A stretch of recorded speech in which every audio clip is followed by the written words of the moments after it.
Evin Evin بو çibarete evqas girane car car zembil firoşim salku zembilan difroşim nikarim bertîra evîna jina mîr xwe biparêzim carna ez dibim memê alan dînim xarê dîwarên zîndana mîr û didim pê zîna botan dibim pênûsa destê Ehmedê Xanî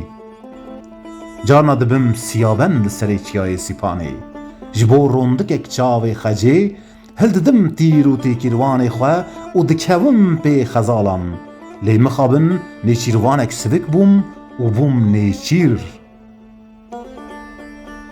car car dibim dervêşê Ewdî sivar dibim li ser pişta Edman dajom li ser 3700 sivarê Tirk û Kîkan